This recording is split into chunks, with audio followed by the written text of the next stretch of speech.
What is up, legends? It's Mark here, and we're live, and we're about to get this fucking intro cooking. But I forgot to set up for the beginning, so give me a second, all right? What do you think we're playing today? What could it possibly be? What could you possibly find on a Mark Builds Brands live video? Type your answer in the chat box.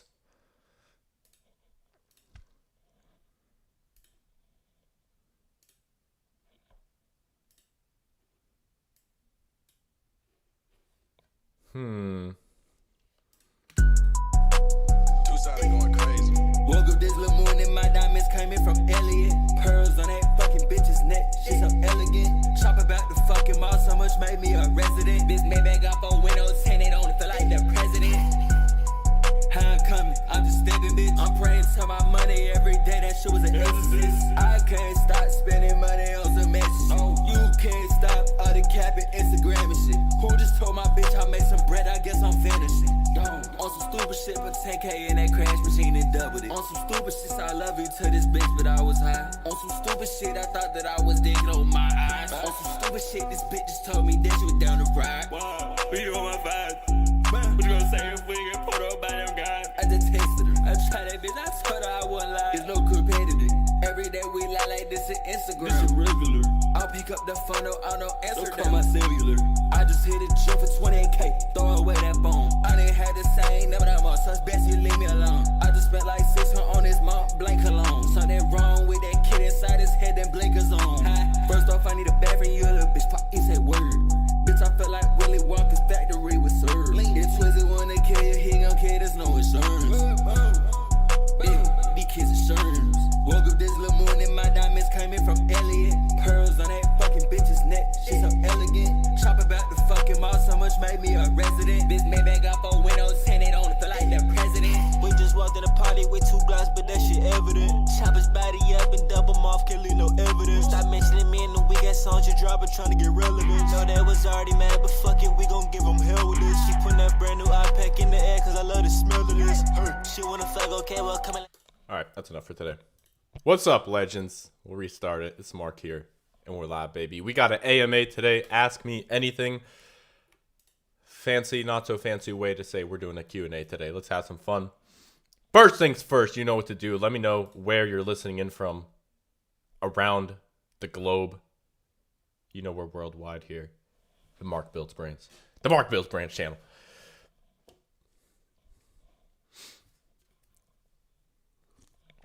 Yeah, let me know where you guys are listening in from today. Type it in the chat. Let's get some good questions in there. Let's have some fun. I got about an hour set aside, so let's fix your life and make you some fucking money, shall we?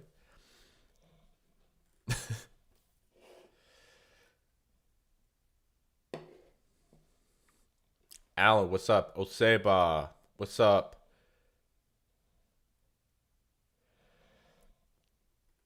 Blank Carding, what's good? We got Thailand in the building. Poland! New York, UAE, Netherlands, Belgium, Mexico. Poland again. Bro, is Poland low-key becoming a little ecom hub? That'd be dope. I've never been to Poland, but I want to. Netherlands, Belgium, Mexico, Cali, Chicago, Germany, Netherlands, USC, NYC, Serbia, Brazil, Michigan, Azerbaijan, Lithuania, Slovenia, Cyprus, Brazil, Middle East. I got lost. Bangladesh, New Jersey, Cali, Germany, UAE, Connecticut, Houston, Texas, and Stanislav is here. Thank God.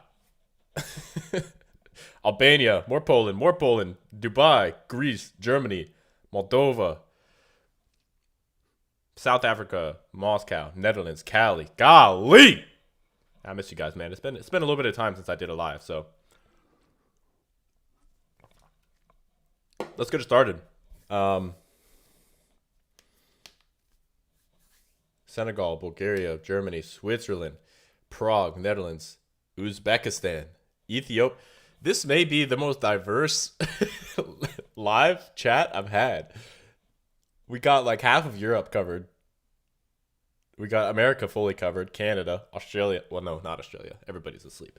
We got any Australians that are still awake, hustling at 2 a.m. in the morning? All right. Anyways, guys, let's get some questions in. Start flooding the chat. Don't be a dick. If you get a dick, you get the boot. Okay.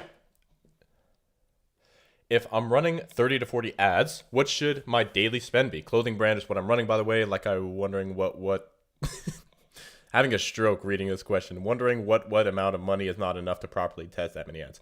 So you're asking the questions in the wrong order, dude. You start with the budget, and then you see how many ads you want to test. You don't have to test all of the ads at once. Like, if you're only spending $100 a day, testing all 40 ads on day one, when you don't have any pipeline in the future built up of future creatives, is probably not the best move. So if you're starting out, I would go with like 5 to 10 creatives, roughly, around like $100 to $200 per day in spend. And as you scale up, my rule, I'm playing with a little bit different budgets, but for my rule, every additional $1,000 a day that you spend should be an additional anywhere from 2 to 5 creatives per day that you're testing. So that's my personal philosophy there. But you got to ask the budget question first. By the way, guys, I sent something in the chat just now to join my email list. I had so many people messaging me about, Mark, I'm not receiving the emails. What's the problem? Well, I wasn't sending them. That was a fucking problem. So now I am. Join the list. Click the link. Because I may or may not be building something really fucking awesome that I'm getting may or may not be launching in the next few months. Okay, next question.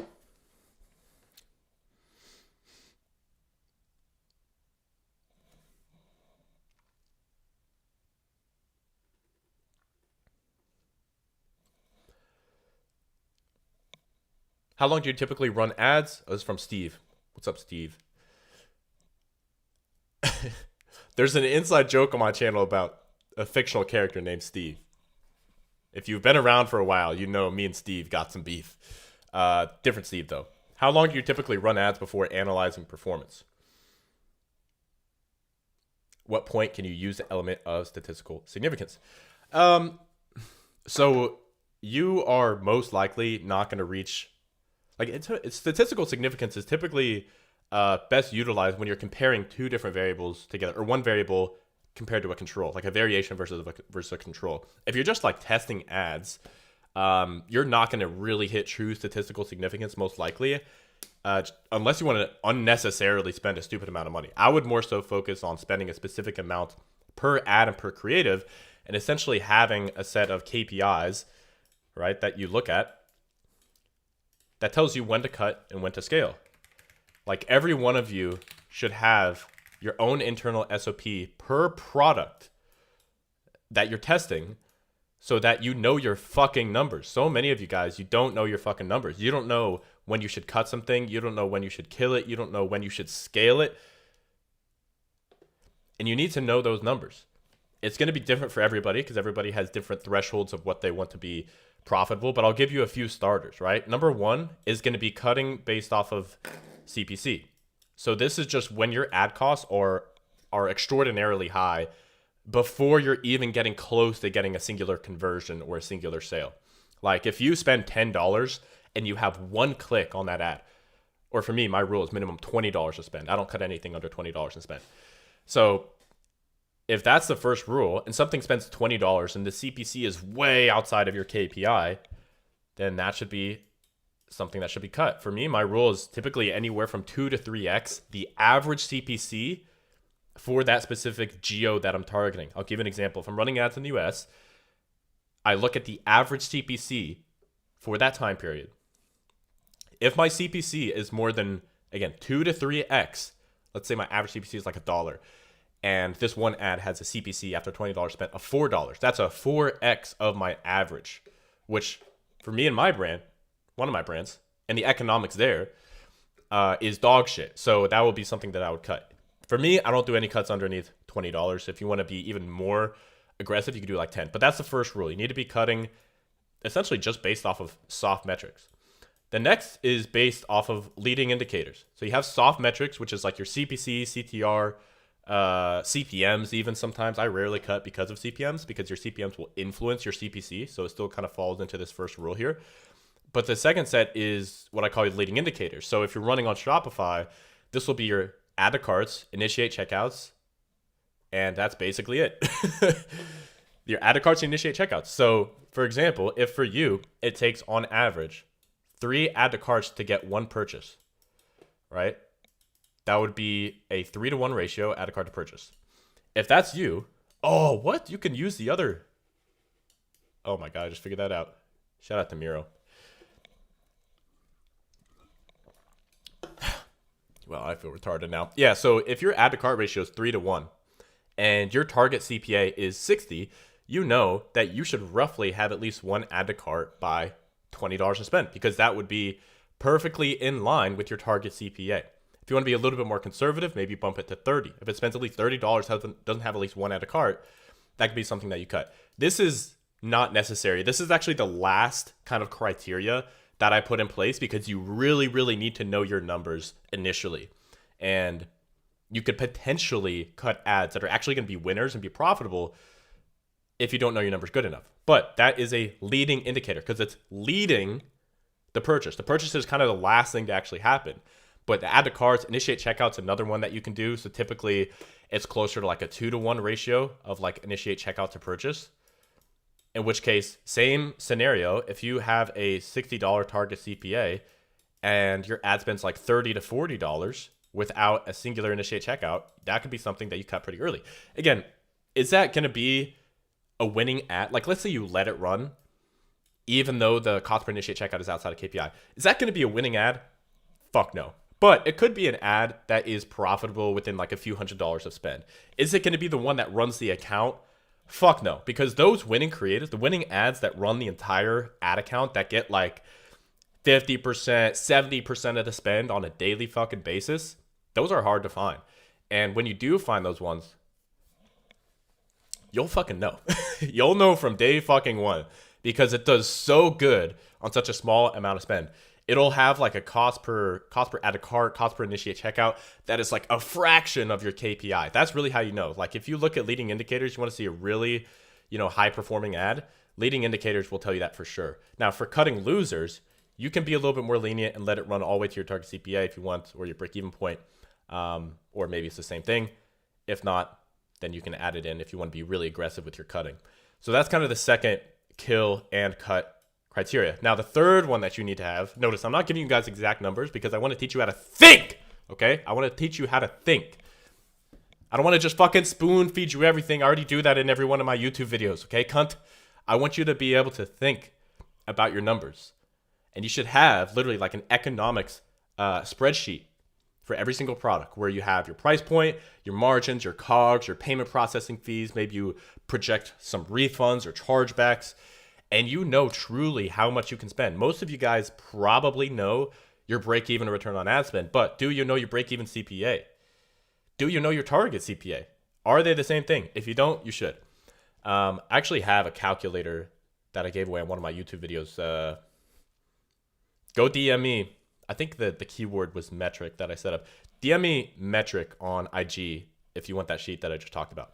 Okay, rule number 3 here. By the way, guys, is this making sense, and is this helpful? If it is, type the word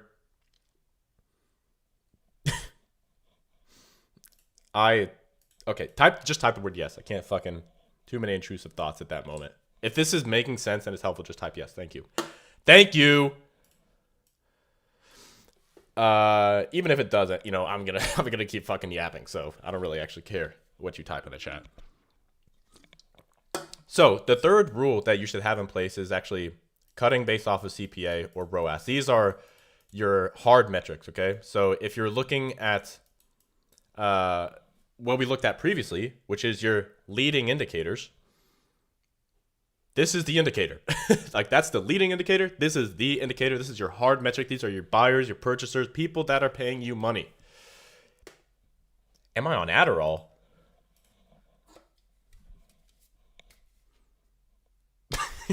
No, I don't take fucking Adderall. Oh, I want to though. I'm not gonna lie to you guys. I want to fucking take it because, I want to get more shit. I want to get more fucking shit done, dude. But you look at the chemical structure of meth, and then you look at Adderall, and that was kind of it for me. I was like, you know what? I'm gonna pass. Anyways, we can talk about that later. So CPA and hard metrics is, yeah, it's exactly what I said. This is basically the final point where you're either going to be cutting or scaling an ad. And so the first is that first purchase. So how long do you let an ad spend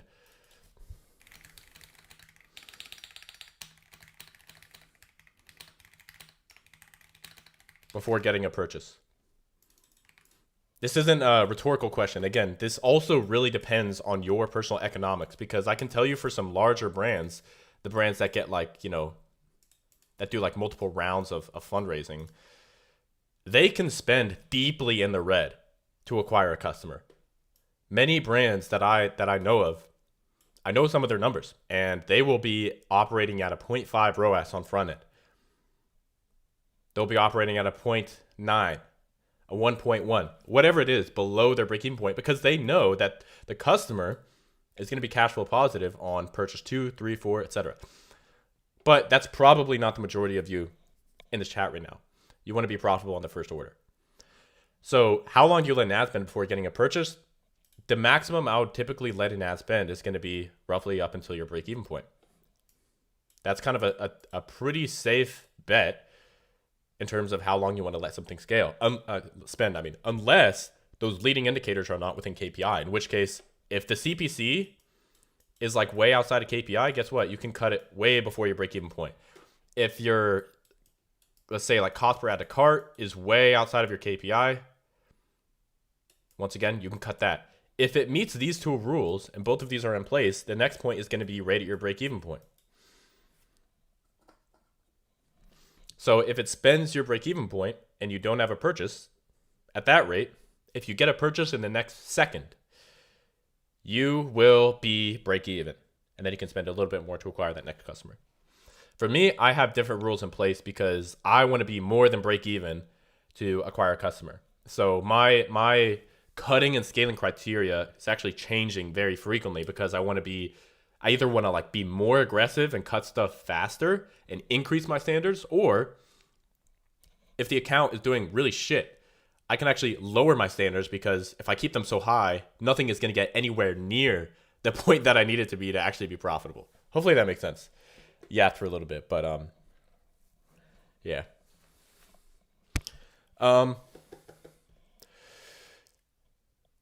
Mark, I don't see this talked about a lot, but how do you make a career decision if you have too many interests? Like CS, dropshipping, video editing, etc. I don't want to be a jack of all, master of none.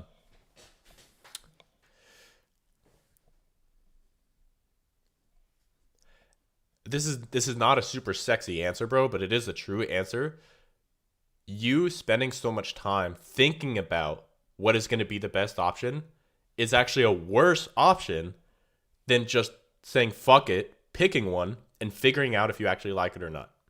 I have a lot of interest myself too. And especially when I was younger and I was trying to figure out what I wanted to do with my life, I heard this quote from this mentor that I really, really looked up to at the time. I still look up to him. Good dude. And he said, it's better to run 100 miles an hour in the opposite direction, in the wrong direction, than to stay standing still. Because at least if you run in the wrong direction, you know it was the wrong direction. There's no way for you to know unless you fucking start running. So you have to start testing shit, trying stuff, figure out if you genuinely enjoy it or not. It should be like, and another thing is, it should be a genuine curiosity that you have. Like most what people call like a passion, or what people become, masters at, it doesn't start as like this burning passion. Passions are not found. They are created. And it typically starts just as this really minor intellectual curiosity that you have about a thing. I remember the first time I opened an ads manager, bro. Saw so many different buttons. This was back in 2018. Ads manager looked completely different, bro. I was watching some old videos of my of my stores back in the day, and dang, bro, I miss that old ads manager. It's such a fucking shit show now, but if you know what I'm talking about, you know what I'm reminiscing on. But the point is, you open something like that, and it was like I was just curious. I just wanted to figure out what every single metric on there meant. I had no idea what CPC, CPA, CPM, CTR, CP anything. I had no fucking clue. And I would literally have, I bought this course back then, and it had like an index of all the different fucking keywords on there. And I'll just stare at it and figure out what each of them meant.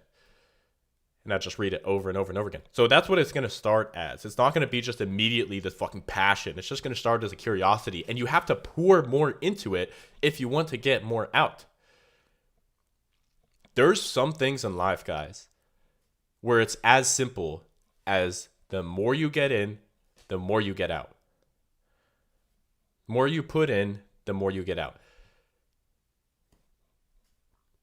But if you don't put in anything, you're not going to get anything out. So you just got to start trying shit, bro. You just got to start playing around and trying shit.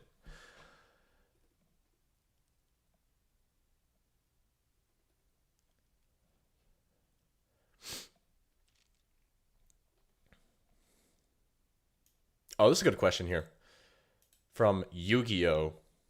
What is the number one reason why most dropshipping beginners fail? That's a good one, bro. Let me write that shit down.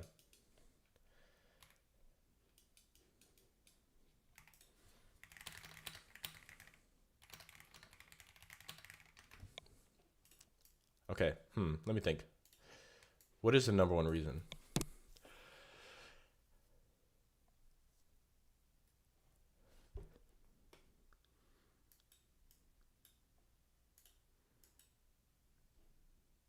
I'm going to give you a very, very simple and underrated mindset answer to this question. And then I'm going to give you something more tactical. Okay. So let's start with the mindset piece.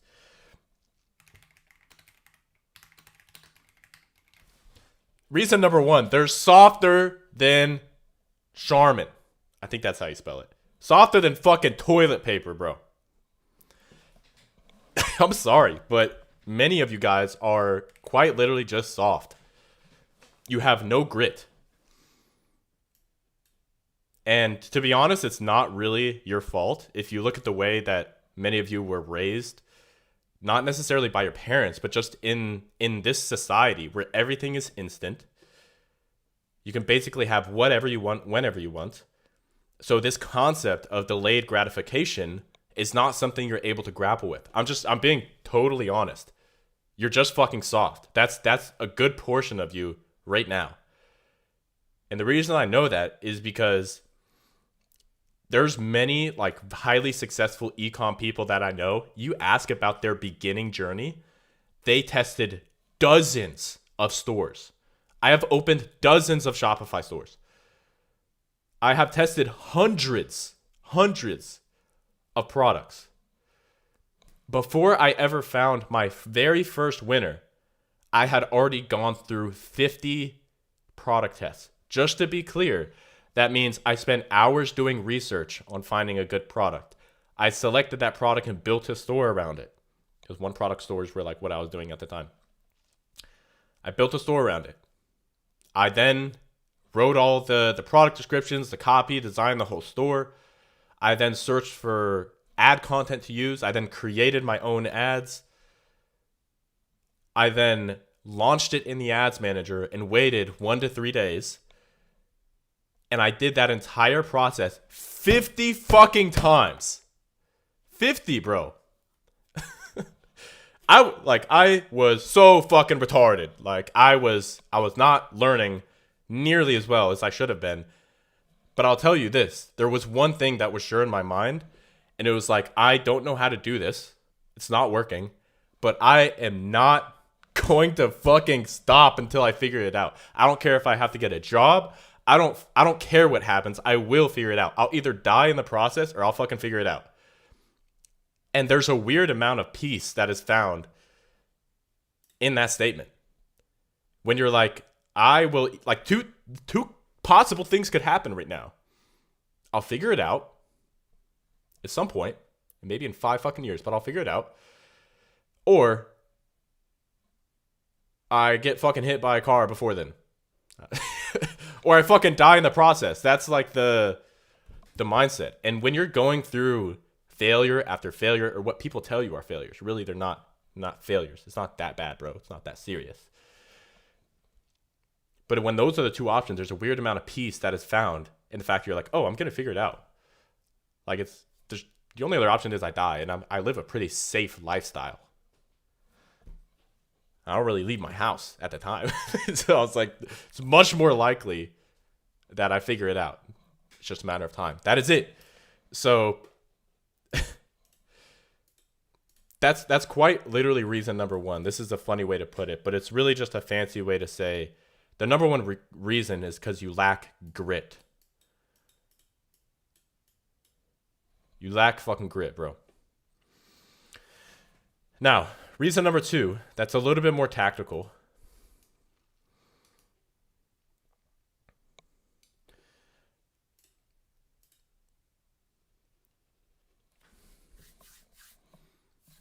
How do I put this into words here?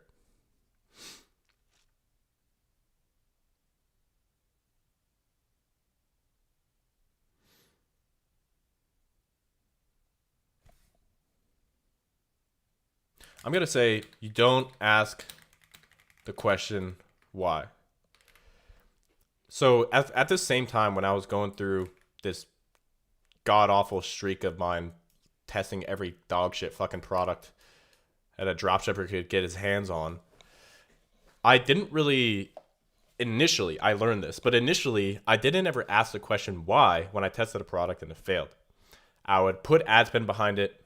I would build a whole store, and other people would tell me it's just a product. The biggest load of fucking shit, bro. Biggest fucking load of shit. This is actually a big one, and I'm glad I'm gonna rant about this for a second. This is what happens, and this is also how you know the people that you should be learning from, whether they know their shit or not. If they literally, for any reason that you test a product and it's not like magically profitable on the first few days, and they say, oh, it's just a product, that's how you fucking know they don't know what the fuck they're talking about. Because you're brainwashed in this space, guys. The fucking dropshipping space, I think it's changing now. Thanks to me. No, I'm just kidding. Thanks to a lot of people. But initially, it was literally just, it's only the product. That's the only thing it could possibly be. It couldn't be anything else. Couldn't be your dog shit fucking Facebook ads. Nope. Couldn't be your media buying. You're running on the fucking add to cart conversion. Couldn't be the fact that your site loads in 14.5 seconds. Cunt. Definitely couldn't be the fact that you have no idea how to write copy and you know nothing about advertising, like true advertising fundamentals. It couldn't be that. No. Impossible. Gotta be the product. And that's the only thing it could be. Biggest load of fucking bullshit of all time. Biggest load of bullshit. You guys, like, dropshipping is just a business. It's just starting a business. And it's actually the reason why I like this business model so much. There's probably other business models out there, even like business models, side hustles, whatever, where you can maybe make a smaller amount of money easier because you only have to learn one skill. The counter argument to that is that, number one, there's virtually no cap on e-commerce. Virtually no cap. There's brands that are exiting for $1 billion. I have friends that are doing $300,000 to $500,000 per day in sales. Like, you can't fucking do that with freelance copywriting, you know? You can't do that with almost any other. But the cool thing about this, and the reason why there's so much potential, is just because you learn everything and you have control over everything. And in a business, it turns out there's more than just the fucking product. Let me ask you something.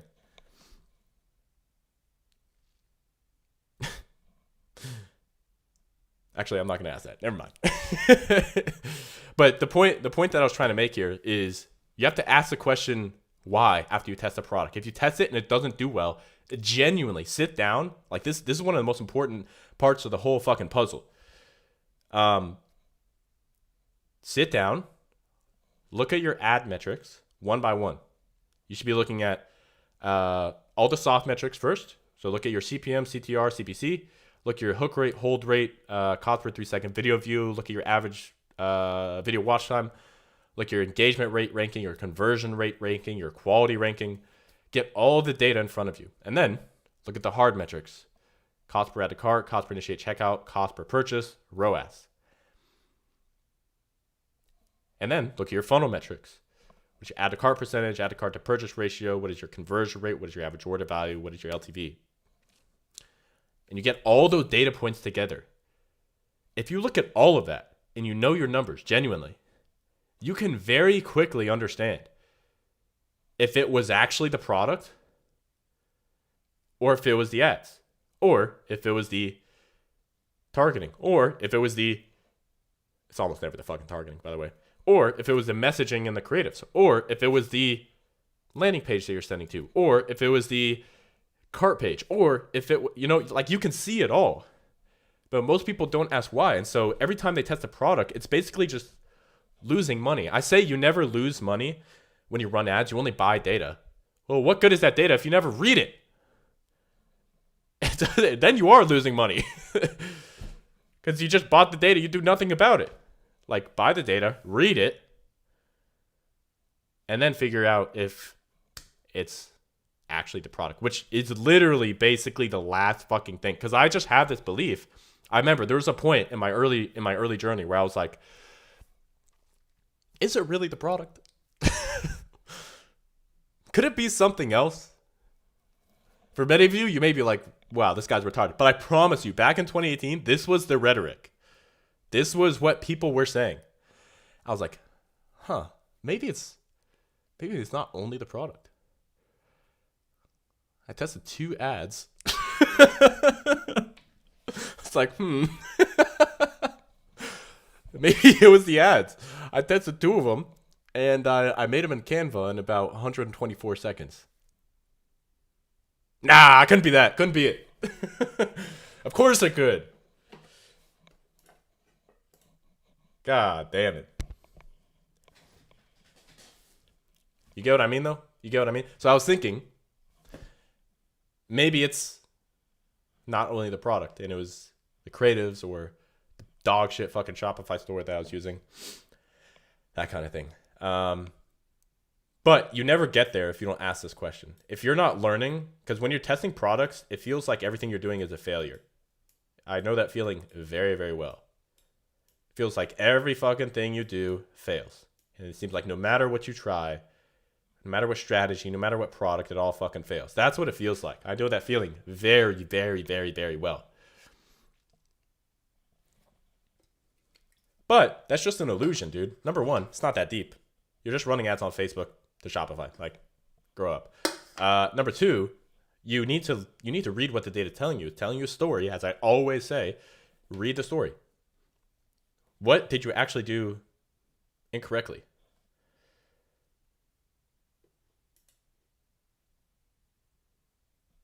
Know what I'm saying? Okay, next question.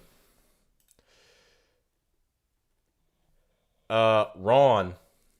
Hey Mark, 8 figures here. About your last mail, why conversion rate even matters? Revenue per viewer is so much more important metric in the website. I agree. I look at both, to be honest. But the purpose, it was inferred, but the purpose is with the same traffic, you're getting the same viewership to each individual page. So like the conversion rate and RPV essentially becomes the same metric at that point. Also, obviously, depending on what you're split testing. If you're split testing like price points, then it's going to be different. But I was talking about specifically like things that are going to increase your conversion rate, not necessarily your average order value, which would increase your revenue per viewer. But dude, you're exactly right, by the way. Anytime I'm running split test, very, very rarely am I looking at which one has a higher conversion rate. I'm almost always looking at which one has a higher EPV. Or RPV, same thing. Earnings per view, revenue per viewer, same thing.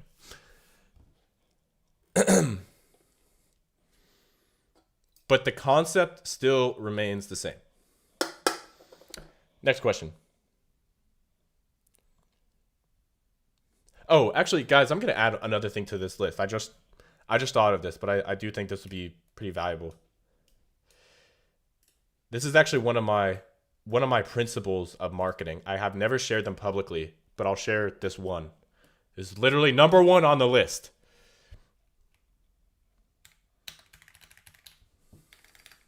And that rule is no clean hands. No clean hands allowed. And what I mean by that is you got to get your fucking hands dirty. And honestly, the dirtier you get them, the faster you're going to learn.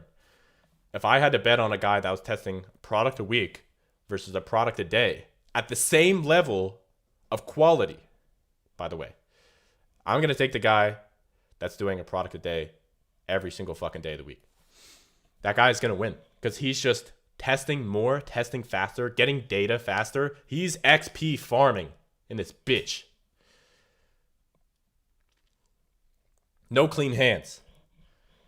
I've had people come through BBA before, and I have to speak to them because it's an issue. But some people don't come in with the right mindsets. They get like this illusion that learning, watching course material, researching, planning, they're being convinced that that's the same as productivity. It's not. That is fake productivity. You think you're being productive. In reality, you're not doing anything. You're going to learn so much more by actually just testing fast. So, no clean hands. Just fucking get in there, bro. Just get in there and start testing. And so many things are going to go wrong. And to that, I say, good. Next question.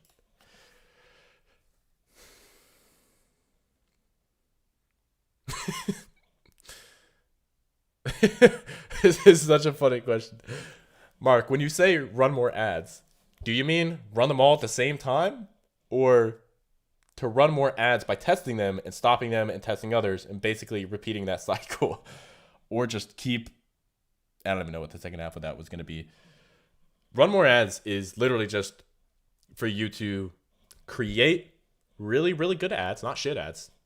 Contrary to popular opinion, the ads you should be creating should be good ones. It's just to create more ads and test more in your account so that you can scale and make more money. The game, as we all know, basically since iOS 14, when the whole idea of like hacking your algorithm, like hacking the ads manager with media buying stopped working, because it mostly stopped working. What the game has turned into is a game of creatives. It's who can make better creatives. That's it. It's just who can make better creatives. So if you're not trying to run more ads, you're not trying to make more creatives, you're not trying to make more money. Simple as that. That's all it means. Bro, come on. What is this question? What matters more, brand investment and longevity or ripping a winning product? Oh, okay. I misread that. Never mind. It's not a bad question.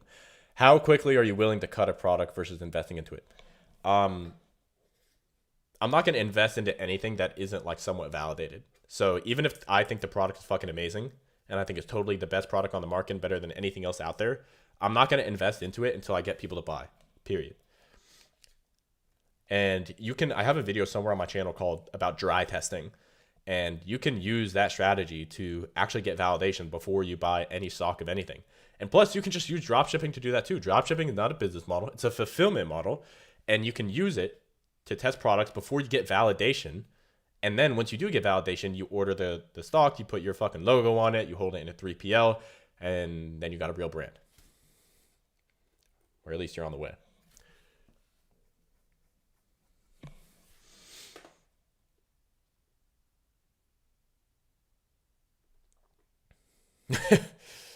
Kai Stone, YouTube. We'll bring home about $900K in profit in 2026. First year making money as a U.S. citizen. How do you not get cooked on taxes? Well, I unfortunately can't give you tax advice, bro. But how do you already know you're going to bring home $900K in profit? It's January 22nd. I mean, maybe if you have a salary, I guess, but I never know how much exactly I'm gonna make until I finish the fucking year. But I'll be honest, bro. You're probably gonna get cooked. It's really fucked here. I mean, get a good accountant. That's the advice I'll give you, because I can't give you tax advice. Legitimately, I can't give you tax advice. But you know what I mean when I say get a good accountant? A good accountant? Okay, I'll leave it at that. Next question.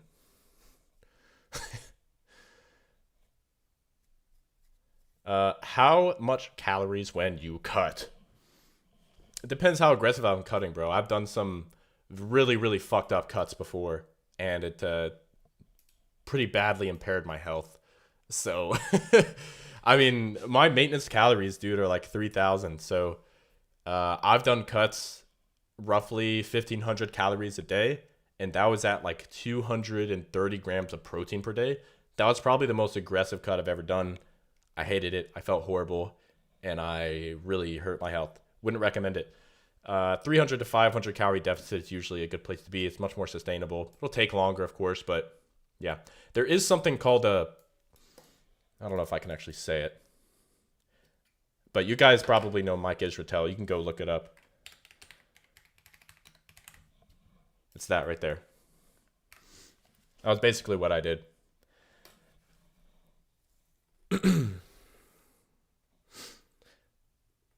All right, next question. Hi, Mark.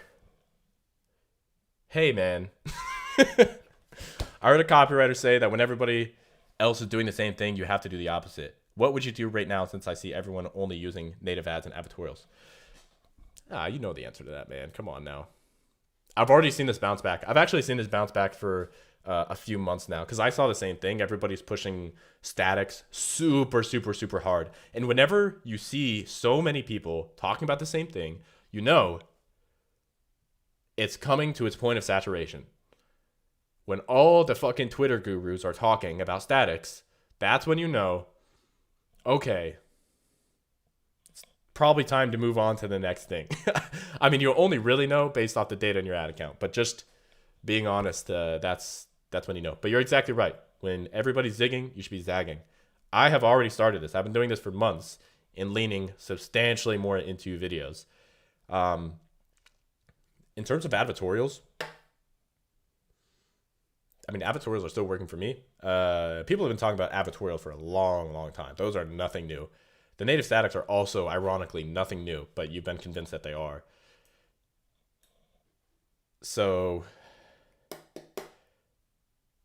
I think you knew the answer to that question, to be honest with you, bro. Like, if everybody's doing native static ads, what do you do? Video ads. If everybody's doing advertorials, what do you do?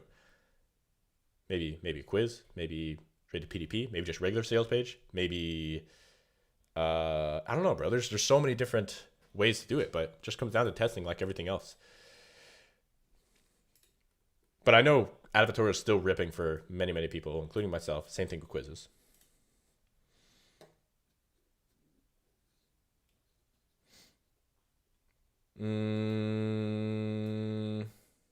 Let's see what else we got here. Oops. What is the best way to start selling branded stuff in US? Should I have first 3PL and order big quantity, or some Chinese warehouse that's dropshipper? So if you want to start selling branded stuff in the US, man, you have to have validation of selling in the US first. Because selling in the US, like, as much as people may not think so, it really is. It's the highest level you can compete at. I'll just say it. It's the highest level. It's the most competitive, and it's the most difficult to crack. Go ask any EU dropshipper about how they are able to start selling in the US. Most of them have troubles, and it's makes sense. It's a tough market. So first, I wouldn't sell branding here until you can sell unbranded first, because the customer doesn't really know the difference. The only difference is going to happen in your fulfillment and in your supply chain. After you get validation here, which I would say, honestly, bro, I would probably say like at least 5K per day for like a month. Then you can look into branding stuff in the US, in which case I would be buying stock, most likely in China, and then shipping it directly to a US 3PL. That's it.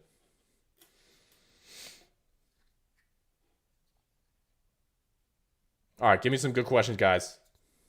We got like 10 minutes left.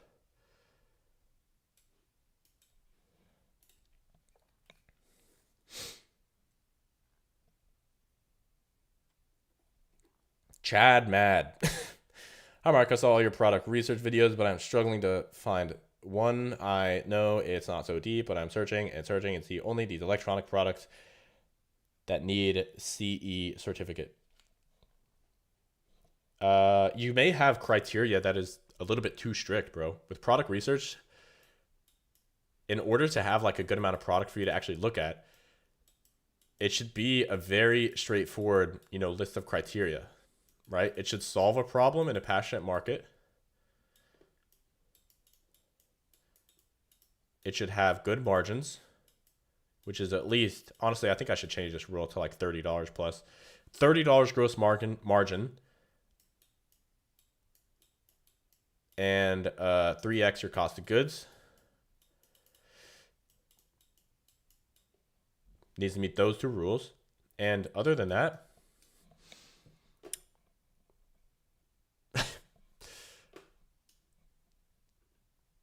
that covers most of it. Genuinely, like that covers most of it because you hit the market and the problem solving factor. I mean, I guess if I wanted to add one, but you can really like warp this to any product. There needs to be like obviously good potential for high LTV.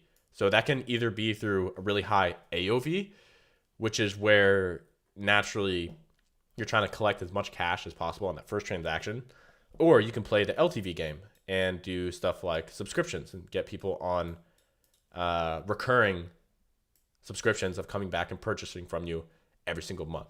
There needs to be the potential for that. The reason I didn't even include that initially is because you can build that around most products somehow, typically. You can build it somehow around most products. But yeah. No need to overcomplicate it, bro. Hey, Mark, from someone that has made 5 figures from doing organic dropshipping, what's the best way to start with paid ads?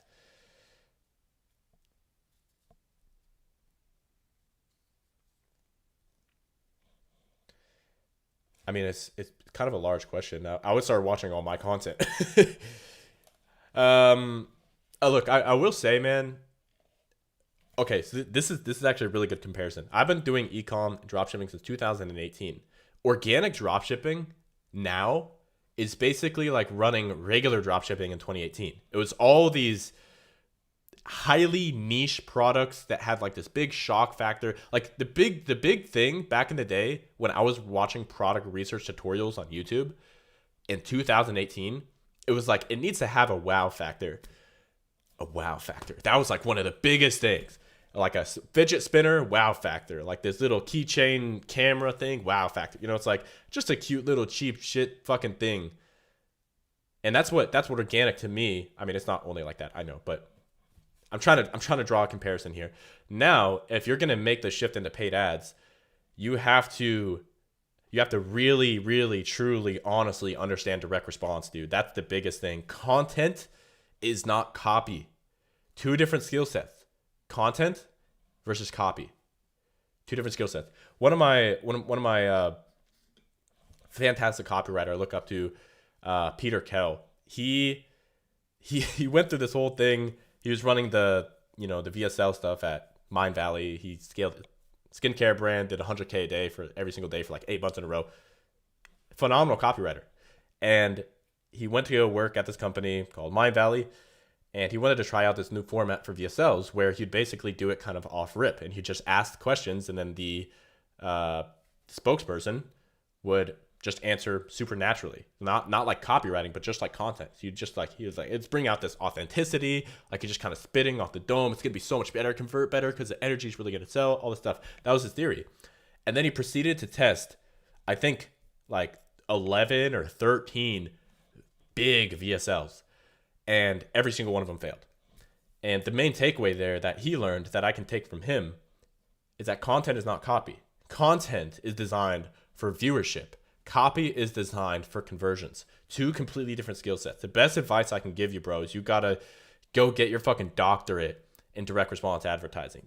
You gotta go start with the fundamentals, like Eugene Schwartz, David Ogilvy. Read everything from Gary Halbert, Dan Kennedy. And then read super successful sales letters, break them down, write them out yourself by hand, and then you can use AI to amplify what you know at that point. But it is a different skill set, 100%. And that's why most guys that are good at organic, they'll create what they think is really good ads. But it's not really good ads. It's just good content. And not every good piece of content makes a good ad. I have no right to say this opinion I'm about to say, but this is genuinely what I believe. Gary Vee has this philosophy that before you put spend behind any creative, you should first test it organically. I entirely disagree. If you're trying to run ads that are as profitable as possible, not to expand the brand, which a lot of the brands that he runs in his agency are big fucking brands like Budweiser. Like, they're not trying to collect cash on the very first impression of them seeing a Budweiser ad. They're just trying to increase their brand equity, super top of funnel, cast a large net. And I don't even know how attribution works at that level at that point. We're trying to make sales right fucking now. And direct response copywriting is not the same as content. I can make really good content and I can write really good copy. One will do well organically, one will do well paid. But if you switch their environments and you put the content on paid and you put the paid ad on the content side, they would both do fucking dog shit. Unpopular opinion, but I really disagree with Gary Vee on that. I think it's because oh yeah, Kenny, that's great advice, by the way. Read the Gary Halbert letter, the water letter. Really, really good. Gary Halbert basically breaks down one of his most successful sales letters. And he doesn't do that a lot. So that's a really good one. Read all the Gary Halbert letters, honestly. Each one of them, you'll learn something new.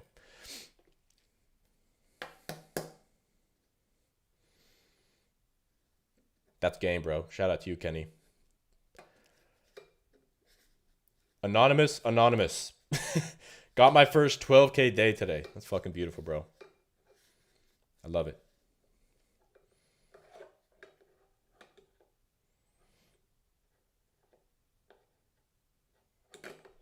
All right, let's do one more question, guys. And then gotta bounce. Hey, Mark, after you launch ads and they're not going well, like, when do you check the data? I'll check it every single day. It ultimately depends more so on how much you're spending compared to how much time has gone by. Like, Facebook typically will process things more so on a data time frame compared to like a time frame. I don't know. So, for example, like, I typically launch new funnels at minimum like $1,000 a day in spend. And so I'll be checking throughout the day how it's doing. I'll probably check it like 3 times a day. But if you're testing a brand new creative on $100 to spend a day, you know, once a day is totally fun.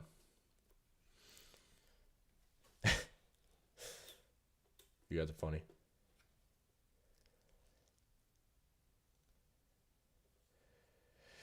Oh, by the way, I know I pinned the email list already. So if you're not joined already, make sure you click the link and join. It's in the description, or it's also pinned to the chat.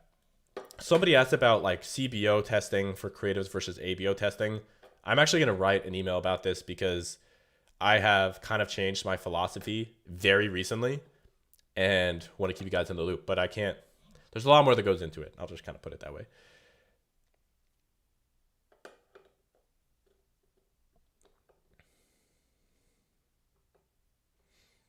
Yo, bro, you think I can take some winter product ads funnel in the US and translate them into Italian and sell them in the Italian market? 100%. How do you think EU dropshipping became a thing? Just like, let's take the winners, translate them, run them in the native markets. It'll be print. It's not as easy as it was back then, but yeah, it's definitely a solid strategy.